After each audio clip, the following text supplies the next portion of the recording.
A Journey to Romania. I'm a scientist, but I've always been intrigued by the unexplained.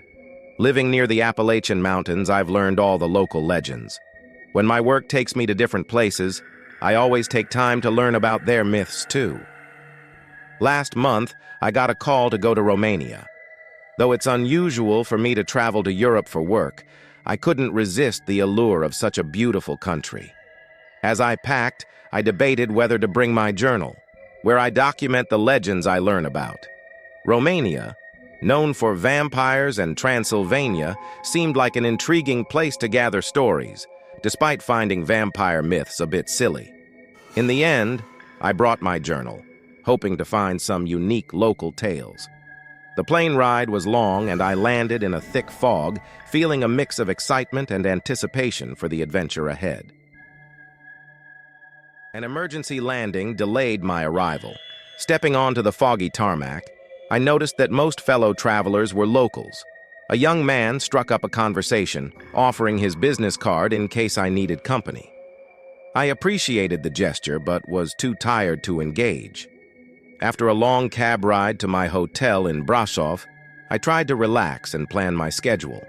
The next morning, as I walked to my meeting, I felt a strange sensation of being watched. The cobbled streets were empty, yet the feeling persisted, causing the hairs on the back of my neck to stand up.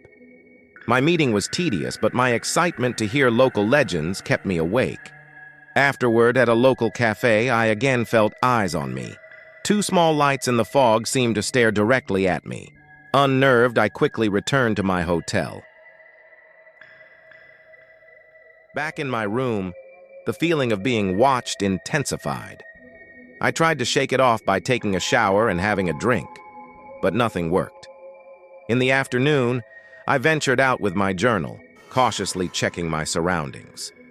At an old library, I met an older woman who spoke English. She agreed to help me translate a book on local legends. Her expressions turned nervous when I mentioned the book's contents. Over lunch, she shared various local stories, some of which were unsettling. After helping her back to her apartment, I returned to my hotel lobby, again feeling uneasy. I decided to buy an overnight ticket to Bucharest, abandoning my original plans. As I packed and headed to the train station, I saw the two lights again, now realizing they were eyes, part of a local legend about a creature called a strigoi. At the train station, I stayed close to a small group of people, feeling somewhat safer. The train ride felt short, and I checked into a hotel in Bucharest. The next morning, I went to the library to research the strigoi. Suddenly, a woman gasped at the sight of a ghastly figure outside. It had followed me. The realization hit hard. I was being stalked. In desperation, I called the man I met on the plane. He arrived, also experiencing the same haunting. We went to my hotel room to discuss our situation. Suddenly, there was a knock at the door. To my horror, the strigoi attacked and killed the man. Paralyzed with fear, I watched as the creature bared its fangs and dragged the body away. Now, back in Vegas, the creature still haunts me. It appears whenever I try to end my life, smiling at me, controlling me.